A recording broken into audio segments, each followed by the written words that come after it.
The Avengers radio series, a cultural phenomenon in South Africa back in the 1970s. South Africa was a country with no national television service. It wasn't until 1976 that the country would get its first taste of television broadcasts. But before that, radio was the primary medium of entertainment and information for the masses. This was the context when The Avengers, a British spy FI series, made its debut on South African radio and became a cultural phenomenon. The Avengers was a British television series that originally aired from 1961 to 1969.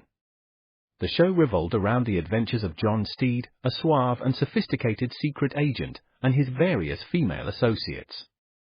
The series was a unique blend of traditional spy thriller elements with science fiction and fantasy, which set it apart from other shows of its time. While the series was hugely popular in the UK and had also made a significant impact in the American markets, being one of the rare British series given a network transmission slot, it was virtually unknown in South Africa. This was primarily due to the lack of a national television service in the country until 1976. However, as a film series, The Avengers was able to gain some exposure in South Africa through film rentals. But it was the launch of the radio series that truly brought The Avengers to the masses in South Africa. Come and listen at www.myclassicradio.net. Stop. Please, we have to get going, huh, boy? There's so much to do today. What a day, Both microphones are working and the loudspeaker is gee, we're working. so happy. This is perfect. Oh, this is going to be one of the best shows, really. Oh, boy. Are you ever lucky to be dialing your CBS station right now? And first of all, boys and girls, we're going to hear the wind-up of Ray's recent European tour. Well, Bob, I've had so much. Oh, that hurt. Boy. Who threw that? Right through the control room windows that came. Gee, you ever see the fail low? I mean, you start off, you're in high spirits, boom, the roof falls in on you. Well, I think everything is taken care of now. Do you want to continue? You got to Paris. You want to go hear about go yourself? Well, okay, if you just want to let it trail off that way. You mind? I mean, somebody threw something through a window at me, and here I am. You know, I'm in a mood. You know what I'm going to do to all you listeners? Make you listen to a commercial. Careful there, little Billy. Don't get too near that grill. Don't these spare ribs look tasty? Tell you a secret, son. One your grandma taught me. The meat you're cooking is only as good as the barbecue sauce you use. And to make the most mouth-watering barbecue sauce ever, put a little French's Worcestershire right into it. There's more than 15 spices and ingredients in French's Worcestershire, one better than the other. There's all the right things to bring out the best flavor in a hot or a sweet barbecue sauce. Huh? What's that, Billy? Say Mama uses French's Worcestershire right from the bottle? It's good that way, too, son. All right, kids, come and get it. Here's a special offer. Get 12 delicious new barbecue sauce recipes. Just write Barbecue Book, Box 56. That's Box 56, Rochester, New York. Here in our studio this evening is a gentleman with a very interesting project that he's working on. He's a visitor to our shores from Great Britain, and he's consented to give us a bit of time right here to explain what he is just about. Lieutenant Arthur Cornwall-Adams from London. Lieutenant, it's a pleasure to have you here. It's rather nice to be here, too. On behalf of Ray, who's sulking over in the corner, I'd like to welcome you to our show, and on behalf of all America, because I understand you're going to do something that will more or less affect us, too. Well, I certainly hope so, Bob. What I'm here for now is to do the preliminary work to a climbing expedition that I'm organizing here. Now, you have in the past, of course, made quite a name for yourself and your fellow British climbers in having conquered several great peaks around the world, mountains which heretofore had not been scaled. Is that what you're going to do here, climb a mountain that we haven't been able to climb? Well, I think I have something rather interesting here that possibly will sound a bit ridiculous to you, although we hope when we achieve this, it will go down in the annals of climbing as one of the greatest of its kind, or ever in history. I, of course, know what it is. I just wanted you to tell us. What we're going to do, Bob, Beg your pardon. is to scale the north side of the Empire State Building over the radio antenna that top it and go down the south side. Mm-hmm. And you're going to do this with a crew of, with a crew of 3 other explorers, is that right? Well, we hope to have 3, but then, of course, we'll have to spend many days preliminary to the actual climb. Of course.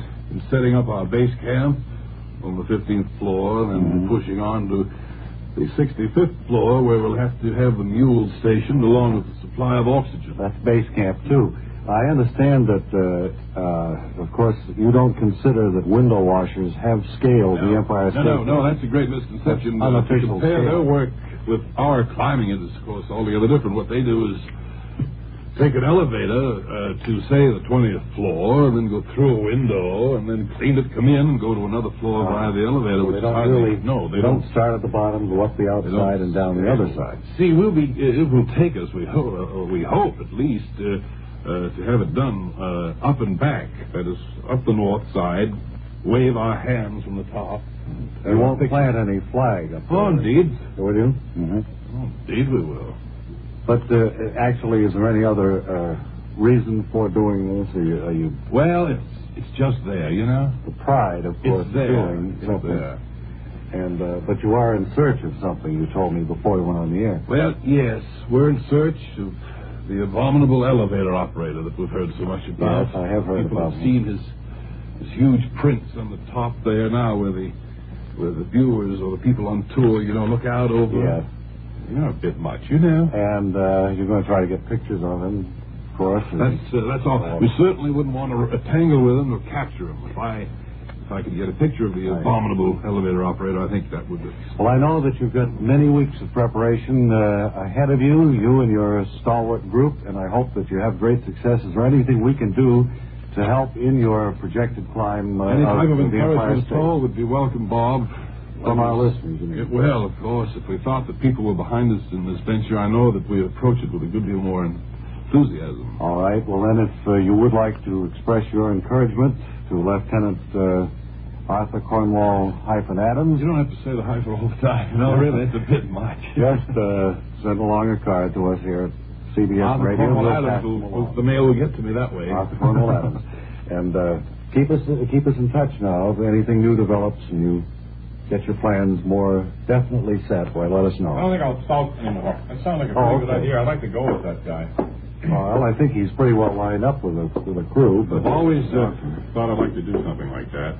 Climb a mountain or a tall building. Hey, when you did climb Mount Iron when you were younger, outside of Chelmsford, Massachusetts. Robin Hill, yes. Well, that isn't. Now that I've grown up and gone back there, it doesn't seem to be the. No, it's about 50 feet elevation. That's right. But when I was a kid, I thought it was tremendous. But it really isn't. I'd rather you didn't bring that up, Bob. Kind of makes me look like a sap.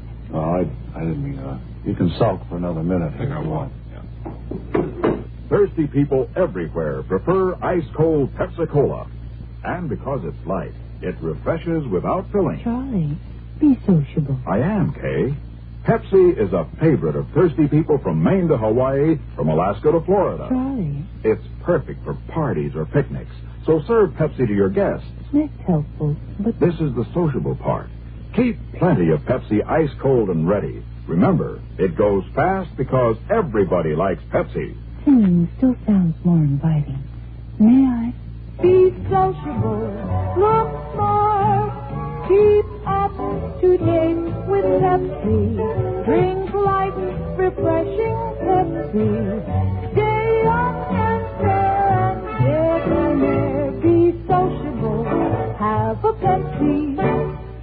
But singing doesn't say, pick up an extra carton of Pepsi today. Better yet, get a case. You do that. We'll certainly do that. Now, we understand we have some very interesting regal guests here in the audience today. We have kings, so to speak. I wonder if the first one over there sitting in the third row with his that cardboard crown you're wearing, sir? Tell us what king you are. Well, I'm the toothpick king of Mount Kisco, New York. Wonderful. I'm known as. You're known as I gather then that you're one of the chief or biggest manufacturers or salesmen or what? Well, yes, I am a salesman, but I save them as a hobby, kind of. And I've probably got more of them, and I've made more things out of them than anybody. That's why I'm the toothpick king. Wonderful. If we think it's worth it, we'll come back to you later. Right. You want to talk to me? Yes, you are king of what, sir? I'm the piano accordion king of Duluth, Minnesota. Well, now, you're kind of in competition with our own Kirby Ayers here, who is the staff accordion. No, he plays them. I just put them together and sell them. Oh, you build them? Yeah. Then you are a manufacturer of right. accordions. What do you make first, the bellows or the keyboard, or is it all made at once? Or how does Well, that you work? don't know. The first thing you do is to gather the materials, the little ivory keys, although we're not using ivory in my... Plastic, no, right? And then we make the black keys, and they're plastic, too. Then we make the bellows, and we put it together. And, well, yeah, find the king of it. Anything else? Oh, I can think of Well, it. that makes you the king of it. You want to talk to me? Yes, madam? I'm the chicken a la King Oh, of Atlanta, Georgia. you're a cook, madam. Is that right? Yeah. Well, wonderful. I love Southern cooking, especially Southern chicken. Well, I've never had Southern chicken a la it's a king. combination of course, Southern and Chinese. So, actually, it's so far south, it's almost Korean. Well, we don't have many restaurants that feature that type around here. No. Maybe you could kind of cook us up a mess after the show. It would be good for all of you. Colorful way of describing it. I've heard it called funnier things than that. No, but you've heard the expression. I guess maybe it's a down east expression. I'll fix you a mess of dandelion greens. Well, it certainly wouldn't fix it for me. No, I don't think I'd like that. I'll fix you a mess of dandelion green. I don't know where it originated or just how it happened to be tied in with Bob, food. is there any other kings out there we could Food, talk with? I think the pistachio nut king is here, but his story looked very dull on the card. Right, and the fig king, unfortunately, is stoned and cannot come to the microphone. Nor would we permit it even if he could. We wouldn't, ladies and gentlemen. That's We one have thing you integrity. can rest assured of. When you're listening to the Bob and Ray show, there will be no stoned fig kings talking to you from our microphone. I've got to go over to the other microphone and get ready for my Fritos commercial, Ray Goulding. Hey! You'll, introduce me, I'll be all set to go. Okay, now, friends, listen. The Fritos King of America. Munch, munch, munch a bunch of Fritos, corn chips. It's not polite to smack your lips, but you can't help it with Fritos corn chips. Munch, munch, munch a bunch of Fritos, corn chips. Whenever you have an outdoor party or an outdoor family meal, serve a bowl of crisp, refreshing Fritos corn chips. Watch that bowl empty fast. Fritos are golden chips of corn, just made to munch. Serve them as a snack with sandwiches, salads, or your favorite cold summer drink. Munch, munch, munch a bunch of Fritos, corn chips. You'll find king-size Fritos corn chips taste just right whenever the occasion calls for a dip or spread. King-size Fritos are just the right size and texture, big enough for generous dip. Won't break or crumble at the slightest touch. Get Fritos today, Fritos corn chips. Munch a bunch of Fritos, corn chips. All right, I'll go. Nice going, Bob. Very, very good professional job, really. I tell you, Never ceased to amaze me at times. yesterday we touched on the fact that we hope to have a tent show traveling around this summer, and we have just a few minutes to chat with some of the prospective members. Tex Blaisdell. Yes? Thanks. What are you going to do on Webley. this show, anyway? Well, I plan to do my rope twirling act. I've added a few new, Down. Up Not too loud. You talk too loud, thanks. I've added a few new twists to the rope, and I think maybe it will call for a little bit of colorful lariat work. I'm going to show my tattoos. Well, aren't you going to do readings, too? I thought you were going to do... That's right. I'll show my tattoos and I'll read. At the same time. for an encore. Yeah, Natalie Attired is going to say some songs, and all in all, it should be a good 3-hour variety show. Well, the thing is now is to get a tent big enough to hold the thousands of people that'll turn out. Well, I'm the tent king, Bob and Ray. Fine. We'll see you in the dressing room right after the show. But if we get the tent, you'll see the show. That's a promise. Yeah, you know what a promise means from us. We can let you know more about that if the plans work out. So probably will. Now, we'll be back in just 10 seconds.